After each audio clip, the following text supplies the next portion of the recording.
"You will salute me immediately," Marcus Harrison demanded, his voice echoing through the marble corridors of Buckingham Palace.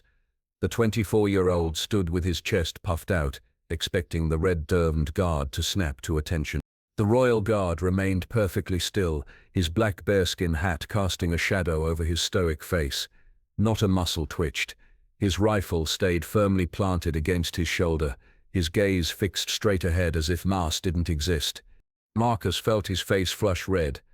Back home in Washington, every security officer, every military personnel, every government employee would immediately acknowledge his presence.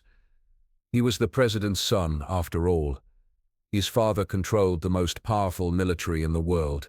Did you hear me? Marcus stepped closer, his Italian leather shoes clicking against the polished floor. "I said salute me, now." The guard's silence was deafening. Tourists nearby started pulling out their phones, sensing drama was about to unfold. Marcus noticed the gathering crowd and felt his embarrassment turn to anger. "Do you know who I am?" he hissed, moving so close he could see his reflection in the guard's polished buttons. "My father is the President of the United States. I outrank you every possible way." Still nothing. The guard stood like a statue, unmoved by threats or titles. His breathing was so controlled that Marcus couldn't even tell if he was alive.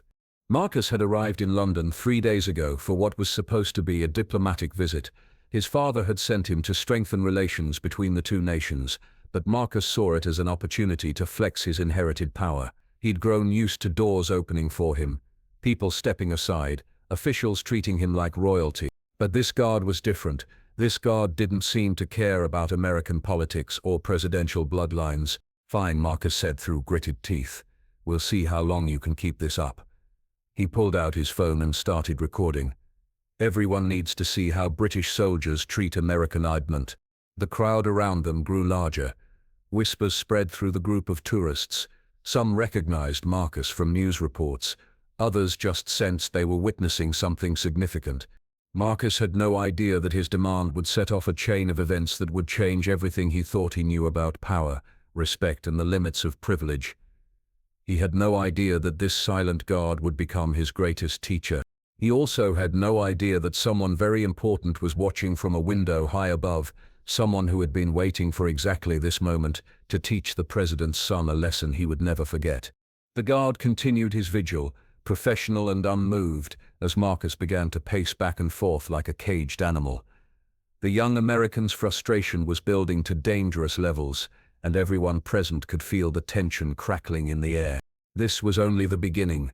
Marcus spent the next hour trying everything he could think of. He threatened to call the American embassy. He mentioned his father's military connections. He even tried offering the guard money, holding up a wad of $100 bills. Nothing worked. The tourists were now openly filming, creating a social media sensation in real time. President's son began trending within minutes, but not in the way Marcus had hoped. "This is ridiculous," he muttered, pacing in circles around the motionless guard. In America, every soldier knows to show proper respect to the first family. What Marcus didn't notice was the elderly gentleman in an expensive suit who had been watching from the crowd for the past 30 minutes. The man had silver hair, kind eyes, and carried himself with the quiet confidence of someone truly important. The gentleman stepped forward and immediately several people in the crowd began to whisper excitedly. Camera phones turned toward him, but he paid them no attention. "Young man," the elderly gentleman said in a crisp British accent, "might I have a word?" Marcus spun around, irritated at being interrupted. "I'm busy right now. Can't you see I'm dealing with your stubborn guard here?" The crowd fell silent. Several tourists gasped audibly. The elderly gentleman simply smiled. "I can indeed see that you're having some difficulty," he replied calmly. "Perhaps I might offer some insight into the situation." "Unless you can make this robot salute me, I don't need your help," Marcus snapped. "Do you have any idea who I am?" Marcus Harrison, 24 years old, son of President Richard Harrison, graduated from Harvard Business School last year, currently serving as an unofficial diplomatic liaison.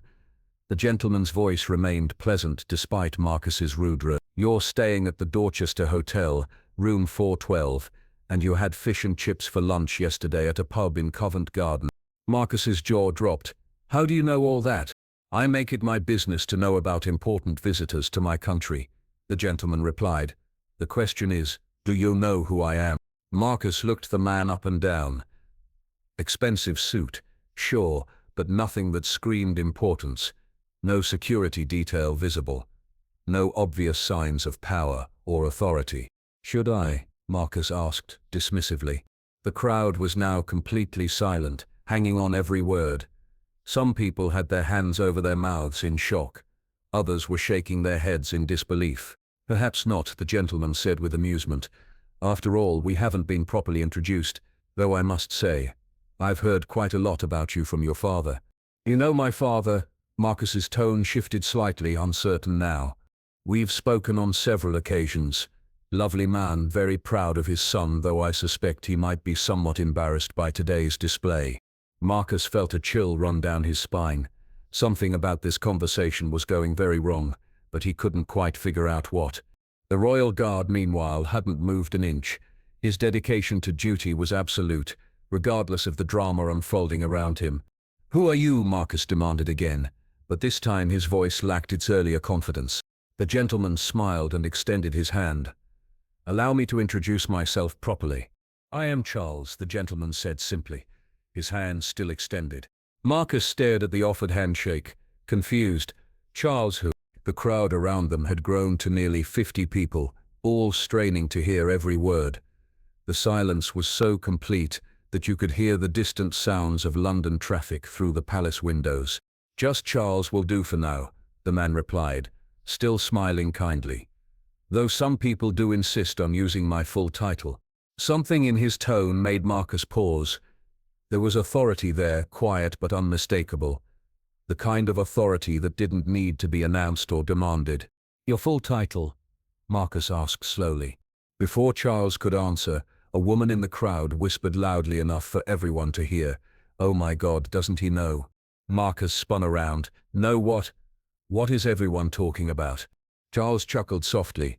I think what the lady is referring to is that some people call me Your Majesty, though I've always preferred a more personal approach to meeting people.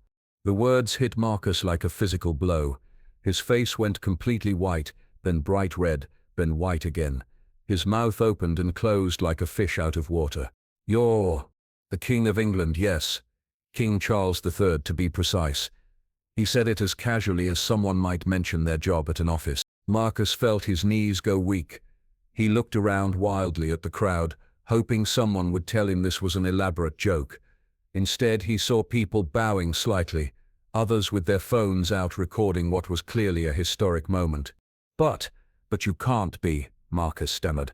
Where's your security? Your crown? My royal guards. Charles gestured toward the motionless soldier Marcus had been harassing for over an hour. Well, you've been trying to order one of them around for quite some time now. The realization hit Marcus like a truck. The guard he'd been demanding salute him was protecting the King of England, and he'd been doing it the entire time Marcus was making a fool of himself. Oh no, Marcus whispered. Oh no, oh no, oh no. Indeed, Charles said gently. Now about that salute you were demanding. Marcus looked at the royal guard with new understanding. The man wasn't being disrespectful or stubborn. He was doing his job perfectly. His loyalty was to the crown, not to entitled foreign visitors who thought their daddy's job gave them universal authority. Sir, Your Majesty, Marcus tried to form words, but his brain seemed to have stopped working. The thing is, Charles continued in his measured way, my guards are trained to show respect where respect is due. They salute me because I am their sovereign. They salute military officers above their rank because of earned authority. They show courtesy to dignitaries who understand protocol and behave appropriately. Each word was like a nail in Marcus's coffin of embarrassment. But they don't salute spoiled children throwing tantrums, regardless of who their fathers might be. The crowd was now openly recording, and Marcus knew this moment would be replayed millions of times across social media within hours. I didn't know, Marcus said weakly. No, Charles agreed. You didn't, and that, young man, is exactly the problem. King Charles gestured toward a private alcove away from the growing crowd. Perhaps we might continue this conversation somewhere more private. Marcus nodded mutely, His earlier arrogance completely evaporated. He followed the king like a scolded child, aware that dozens of phones were still recording his walk of shame. Once they were out of earshot, Charles turned to face him. "Do you know why that guard didn't salute you?" Because he works for you, not my father." "Partly, yes. But there's more to it than that." Charles sat down on an ornate bench and gestured for Marcus to join him. "That guard has served for 12 years. He's done tours in Afghanistan and Iraq. He's earned every stripe on his uniform through dedication, sacrifice, and honor." Marcus sat heavily, his head in his hands.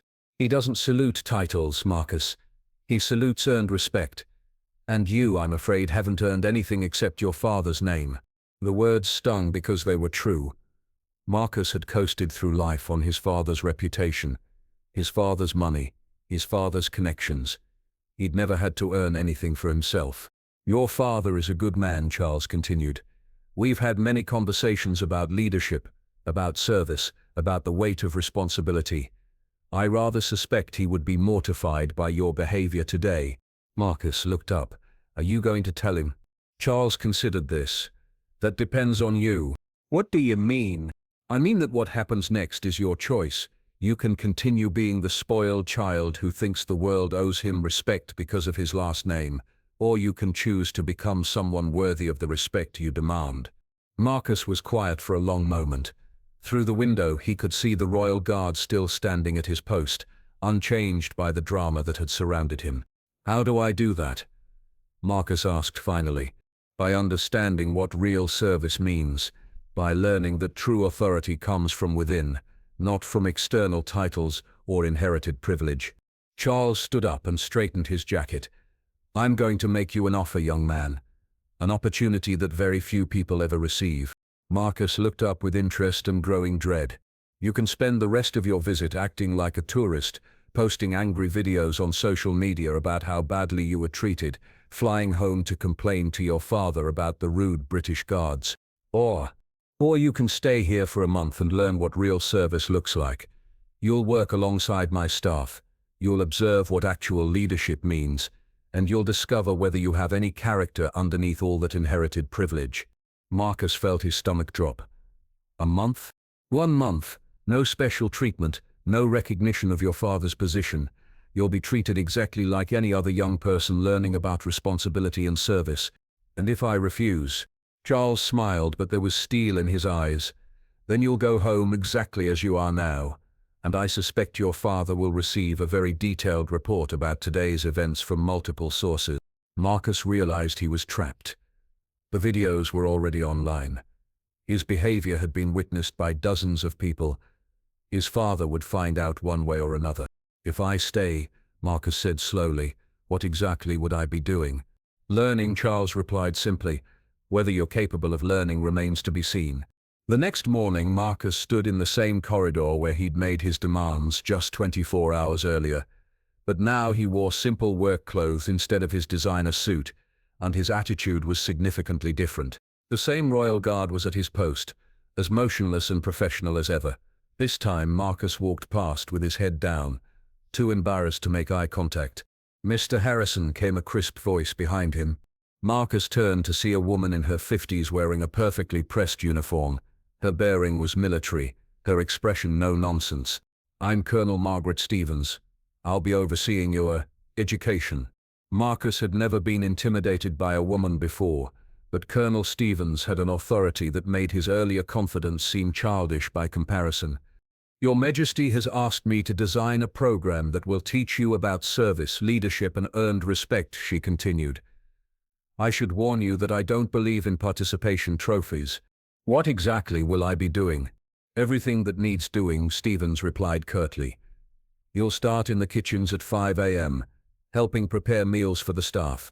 Then you'll work with the groundskeeping crew, the maintenance staff, and the security team. You'll see how this palace actually functions." Marcus's heart sank. "Kitchen work. Is there a problem with honest labor, Mr. Harrison?" "No, ma'am," he said quickly. "Good, because the people who keep this place running deserve your respect, not your disdain. You'll learn that over the next 30 days, or you'll fail spectacularly." She handed him a schedule printed on official palace letterhead. Your first shift starts in 4 hours. I suggest you get some sleep. Marcus looked at the schedule and felt overwhelmed. 5 a.m. to 11 p.m., with only brief breaks for meals. Every day for a month. Ma'am, I have to ask, why is the king doing this? Colonel Stevens studied him for a moment. Because he believes everyone deserves a chance to become better than they are, even spoiled American princes. That afternoon, Marcus called his father from his hotel room. Dad, I need to explain something about my trip. Son, I've already seen the videos. President Harrison's voice was tired and disappointed. Half the internet is talking about my boy demanding a British soldier salute him. Marcus closed his eyes. I'm sorry, Dad. I really screwed up. Yes, you did. But King Charles called me this morning with an interesting proposition. He called you. He's offered to teach you something I apparently failed to teach you myself. About respect, about service, about earning your place in the world instead of expecting it to be handed to you. Marcus could hear the pain in his father's voice. I told him yes, the president continued. I told him that maybe someone else could succeed where I failed as a parent. Dad, you didn't fail. Son, you demanded that a decorated soldier salute you because you thought your last name gave you that right. That's exactly the kind of entitled behavior I've been fighting against my entire political career. The conversation continued for another hour, but Marcus barely heard the rest. His father's disappointment was crushing, but even worse was the realization that he had become everything his father opposed. As he hung up the phone, Marcus looked out his hotel window toward Buckingham Palace. Tomorrow his real education would begin. But first he had to figure out if he was brave enough to admit how little he actually knew about the world. 3 weeks into his month at the palace, Marcus was unrecognizable from the arrogant young man who had demanded a salute. His hands were calloused from kitchen work and grounds maintenance. His back ached from lifting supplies and scrubbing floors. His designer clothes had been replaced with practical work gear. More importantly, his perspective had completely changed. Mr. Harrison, called James, one of the kitchen staff, could you help me carry these trays to the dining room? Of course, Marcus replied immediately, setting down his cleaning supplies. A month ago, he would have been insulted by such a request. Now he understood that every job at the palace was important, and every person deserved respect regardless of their position. James was a 60-year-old man who had worked at the palace for 30 years. He'd started as a dishwasher and worked his way up to head of kitchen operations. Marcus had learned more about leadership from watching James manage his team than he'd learned in 4 years of business school. You're getting the hang of this, James said as they worked together. When you first arrived, I thought you'd quit within a week. I almost did, Marcus admitted. Day 3, I was ready to call my father and demand he get me out of here. What changed your mind? Marcus thought about it as they arranged the serving dishes. I met Sarah. Sarah was a palace guard, the first female guard Marcus had ever encountered. She was also a single mother of 2 who worked double shifts to support her family while studying law at night. She'd served 2 tours in the Middle East and had earned every commendation through merit, not connections. She told me something that stuck with me, Marcus continued. She said that respect isn't something you inherit, it's something you earn every single day through your actions. James nodded approvingly. Sarah's good people. We're lucky to have her. That afternoon, Marcus was working with the maintenance crew when Colonel Stevens approached. Mr. Harrison, His Majesty would like a word. Marcus felt his stomach tighten. Was this it? Had he failed some test he didn't know he was taking? He found King Charles in the same alcove where they'd had their first real conversation 3 weeks earlier. How are you finding your education? The king asked. Eye-opening, Your Majesty. Humbling. Necessary. Charles smiled. I've been receiving reports about your progress. Colonel Stevens tells me you've become quite popular with the staff. They've been very patient with me, sir. More patient than I deserved. Yes, well, that's what good people do. They help others become better versions of themselves. Charles paused. Your father called yesterday. Marcus tensed. Sir? He wanted to know if his son was learning anything worth knowing. And what did you tell him? I told him that would depend on what his son does with what he's learned. They sat in comfortable silence for a moment, watching the afternoon light filter through the palace windows. Marcus, Charles said finally, do you remember why you demanded that guards salute you? Because I thought I was entitled to respect I hadn't earned. And now, Marcus considered the question carefully. Now I understand that real respect comes from service, not from titles, that leadership means lifting others up, not putting them down, that privilege should be used to help people, not to demand things from them. Charles nodded slowly. You have 1 week left in your program. What do you plan to do when you return to America? It was the question Marcus had been dreading, because he finally understood how much his life needed to change. On Marcus's final day at the palace, something extraordinary happened. The same royal guard he had tried to order around 4 weeks earlier stepped forward and offered a crisp, perfect salute. But this time, Marcus understood why. The guard wasn't saluting because he'd been ordered to. He wasn't saluting out of fear or obligation. He was saluting because Marcus had finally earned his respect. "Thank you, sir," the guard said quietly. "It's been an honor watching your transformation." Marcus felt tears prick his eyes. He returned the salute with all the respect and humility he'd learned over the past month. King Charles appeared beside them, dressed in full ceremonial uniform for Marcus's departure ceremony. "Well done, young man," the king said. "Both of you." The entire palace staff had gathered to see Marcus off. People he'd worked alongside, learned from, and gradually earned the respect of. James from the kitchen staff was there, along with Sarah the guard, Colonel Stevens, and dozens of others who had become his teachers and friends. "Before you go," Charles said, "I have something for you." He handed Marcus a letter with the royal seal. "This is a letter of recommendation," Charles explained, "but it's not recommending you for who your father is or what school you attended. It's recommending you for the character you've developed and the service you've learned to give." Marcus opened the letter and read the first few lines. "Marcus Harrison has demonstrated the capacity for growth, humility and genuine service that marks true leadership. Your Majesty, I don't know how to thank you. Thank me by using what you've learned. Thank me by becoming the leader your country needs, not the privileged child it fears."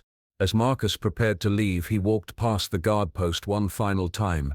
This time he stopped and addressed the royal guard properly. "Soldier, thank you for your service.